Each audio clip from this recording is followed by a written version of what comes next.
So if I'm being honest, I wasn't actually planning on posting this video just because I was really bummed out because half the video footage got corrupted of this build. As you will see, there's only about half of this done in the video, actually showing it built, because the footage got corrupted, and I was debating just deleting all the footage and throwing it away and just pretending like it never happened and, you know, whatever. And I was getting ready to click the delete button, and I was like, you know, I got to thinking, the first half of the build is honestly the best anyway. That's always the best of any build, is because you get to see really what it came from and to what it is now.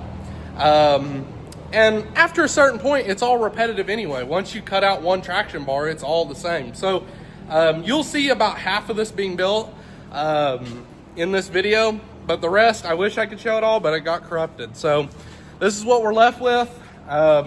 I'll kind of, at the end of the video, I'll jump back to present time and kind of show more about the truck and the details and why I did certain things and why I didn't. But yeah, hope you guys enjoyed the video. Let me know if we need to keep making content like this or not, because I have another one being built right now. So yeah, stay tuned. So what's up, everybody? We are back on the channel today, and we got an exciting day today. We are working on my 01 24 valve dually. As you can see, we got some sketchiness going on, but as you can see, this thing is very tall, and it's about to get a lot taller. It is a short bed 24 valve that we converted to a dually. Yeah, right now it's setting at about a 10-inch lift on these blocks, and our end goal is to be a 16 to an 18-inch lift. So we're gonna put a couple more center blocks on it, and then once we get it to height, we're gonna stack the blocks under the frame and actually block it up. And then with the CNC table, we're gonna start cutting out a lift for this thing. So that is the goal, and I think it's gonna turn out great. So I'll get into jacking this thing out, and so we can get it to ride height, and then we'll see where we can go from there.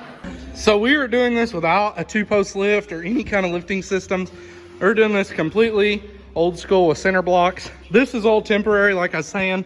What we're gonna do is stack them in here, but first we gotta get it to the height that we need before we can do that. So what we're doing is gonna get these to where we want them, and then we're gonna stack blocks up to the frame.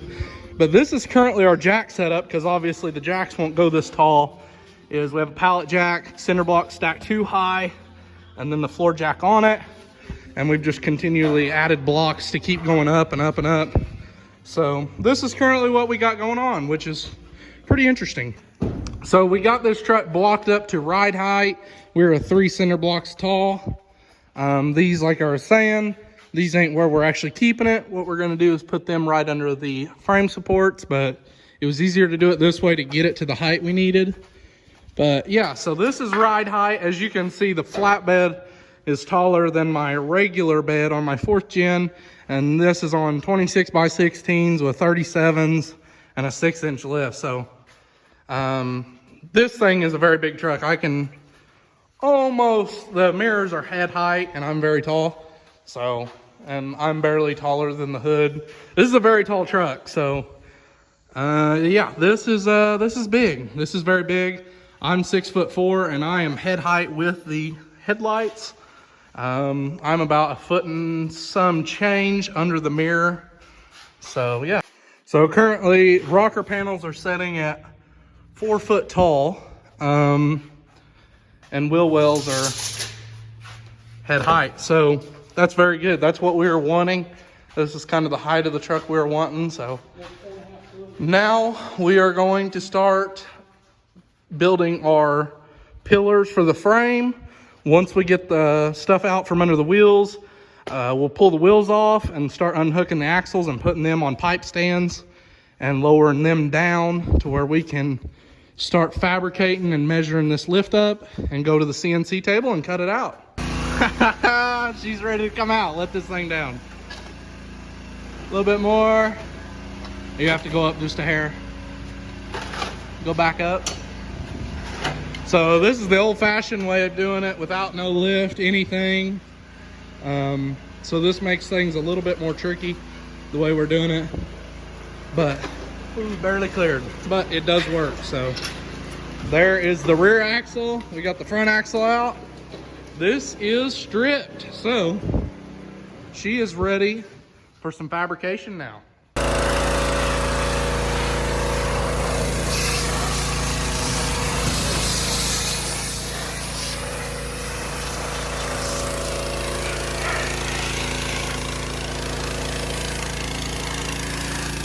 Today I am working on the CNC, designing out on CAD, my axle trussing, and also my center link over here. I have quite a few things figured out already and designed up. Let me show you. This is the Dana 60 front axle. There will be an axle truss right here, but my upper control arms are going to connect to the actual axle truss itself. The lower control arms are actually going to be straight to the axle tube, just with some brackets. This was just a test. That's why it's this thin of metal. It'll be made out of 1/4-inch plate, but I didn't want to do testing with that expensive of metal.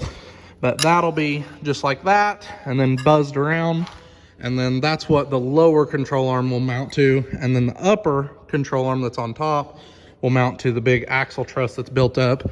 And then it'll, in the center, all be hooked into the axle center, or the center link for the 4-link. There'll be a hole drilled there, hole drill there, hole drill there, hole drilled there.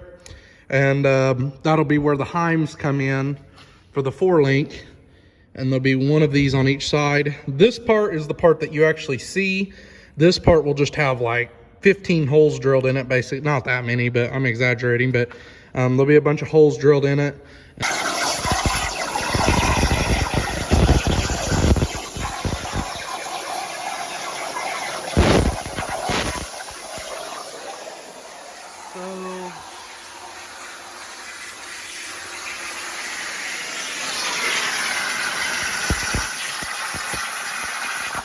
So here is the most satisfying part.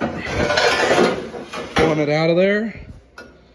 And then, as you can see what I'm talking about, like a couple of them, like this one, I didn't get 100%. So you gotta see the piercing time was not exactly right on that one. So it kind of leaves a dead spot in it. So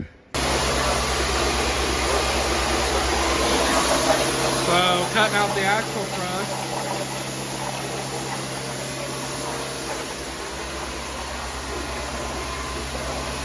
Looking awesome.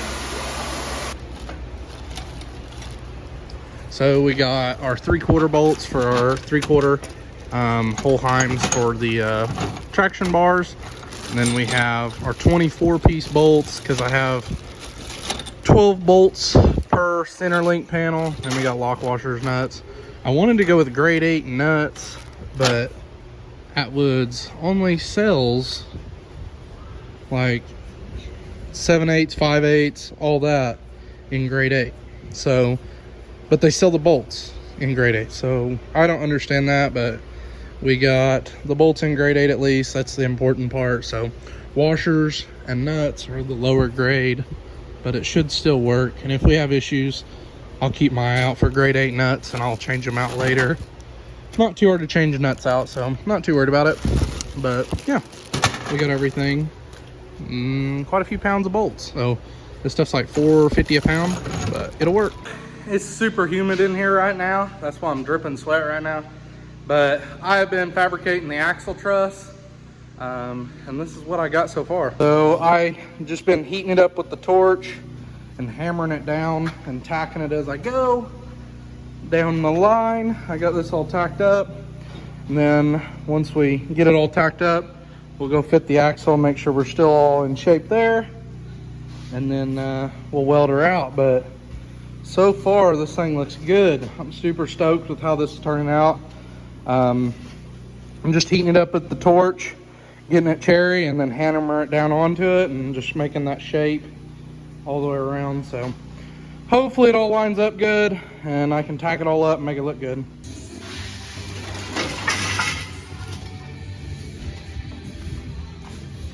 So now, once we get it clean under here, we're gonna wheel that pallet jack right where it needs to be. And we have our jack stand set up where they'll need to be. here in a minute. We'll set the axle right in place, hopefully, without too much hassle. And then we'll run our plumb bobs down, center the axle, because I got the axle truss all welded up. So it still needs ground down and everything, but for right now, it's done. So we're gonna, all of it's got to get pulled out to get painted and everything anyway. So we're just dry fitting everything so I can get my measurements for everything else. There it is.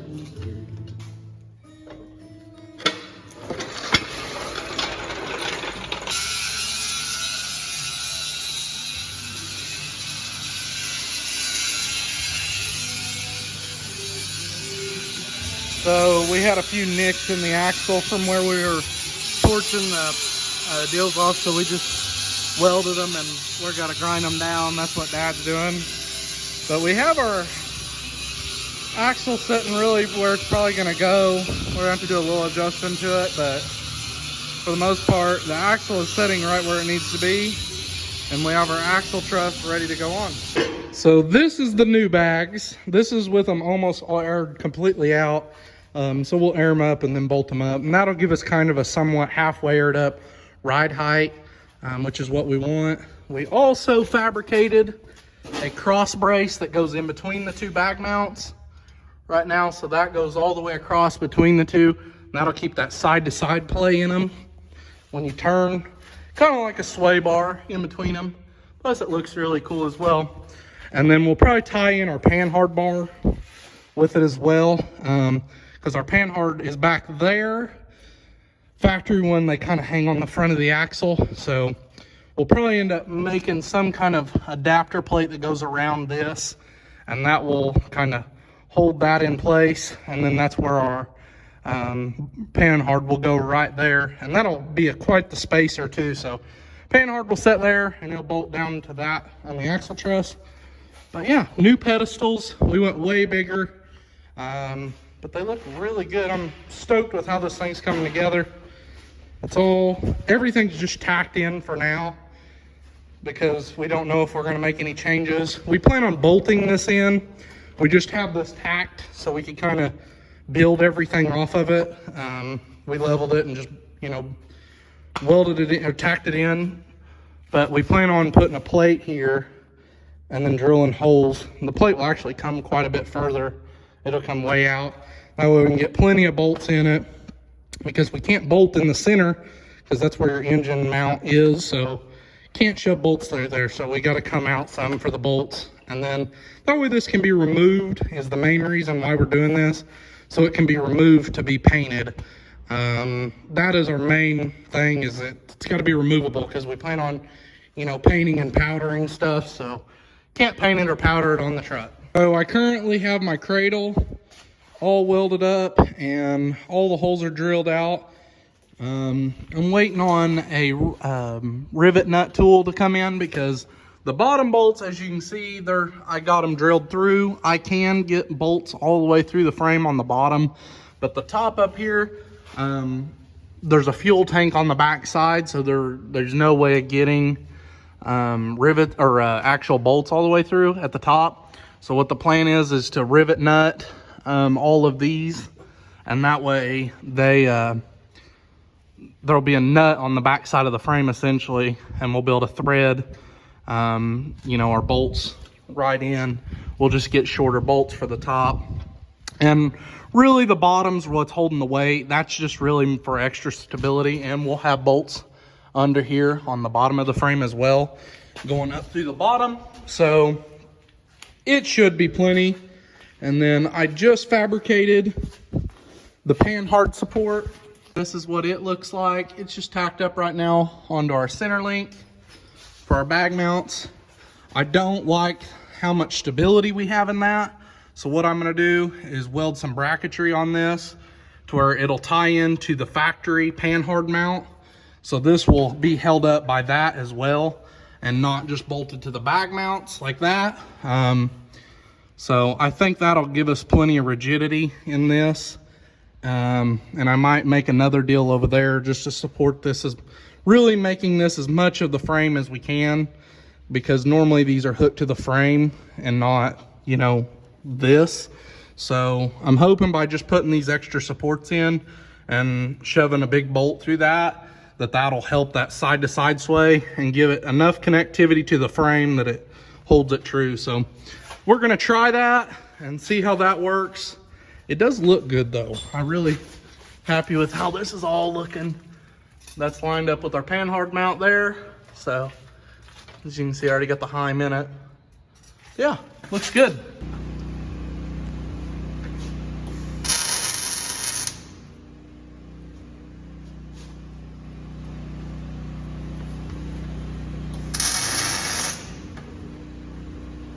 So now we're gonna remove our Heim joint. Now that those are tacked in, you want to show them. So I'll pull that grinding disc out and see now there's just a little bit of slop side to side. That allows this, so if you ever have to pull this out, you're not fighting it, trying to get it in. That'll help a lot. So yeah, now we're gonna weld this out.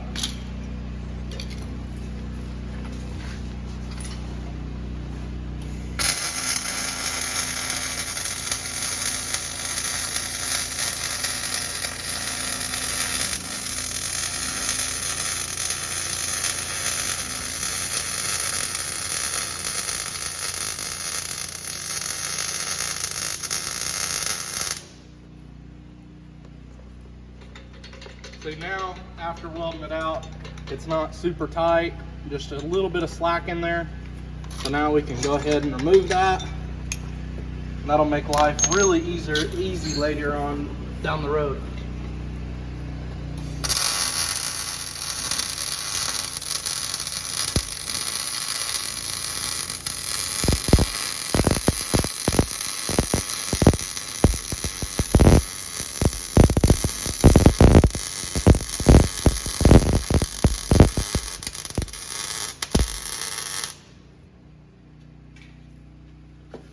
Now, as you can see, it's not fully welded out, but I gotta weld the insides. But there we go. Put that Heim back together. Let's see. Slides in. After you weld it, it's gonna draw, and you get that perfect tolerance now. So that is about perfect. So we're good to go on our lower control arms now. What we're gonna do is stick a Heim in here now. Then we'll pull our measurement from there, and that way we have our control arm distance, and that way I can get in AutoCAD and start designing them out. So yeah, we should be good to go. So I've been down here just designing my lower control arms, and I kind of came up with a cool design that I haven't seen before, and I kind of like it. Here's what we're working with. We got the Wild West in custom font with the two little cactuses, and then we just got these like kind of neat shapes, and then with the stars cut out into them. So the star will kind of be just hanging inside the hole. And then on this one, it's a longhorn with guns going through it. And then that's the same, and that's the traction bar. So thing looks sweet. I'm super stoked to get this thing cut out. Obviously, I got my next sheet that we're gonna load in to be able to print that off. We're building them out 1/4 inch thick, but yeah, that's the plan for tomorrow probably, because I need help loading this metal and I'm here by myself. And there's a little bit left that I can cut on this sheet of metal, so I don't want to waste it. So I'm going to work on something else that I can cut out that's this small. That way I can get it out of the way, and this pretty much goes to scrap. Then we can load our new sheet. So that's the plan, but I am stoked for how this traction bar is going to turn out.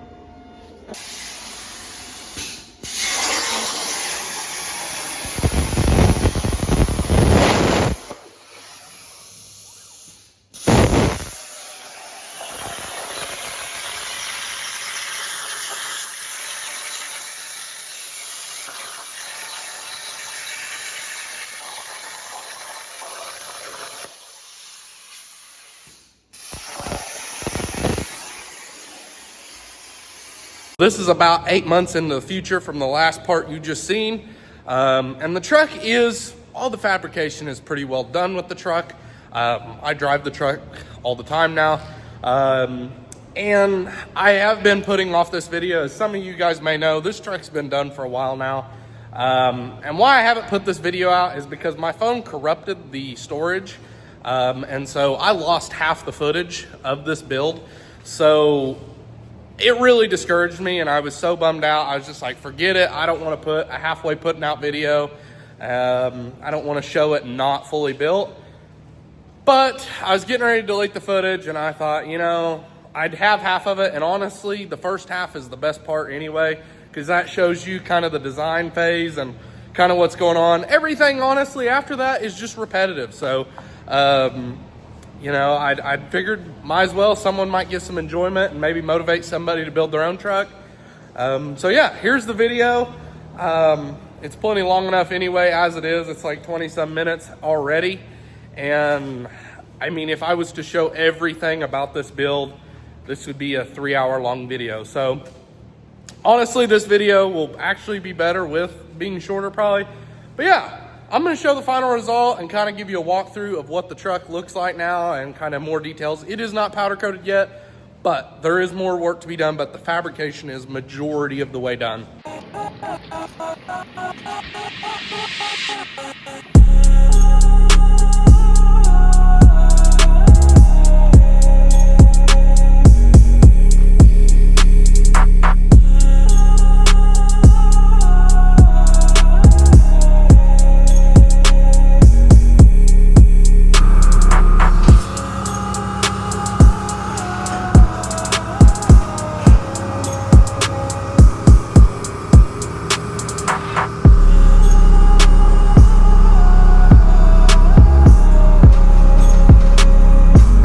Obviously the truck is not done completely.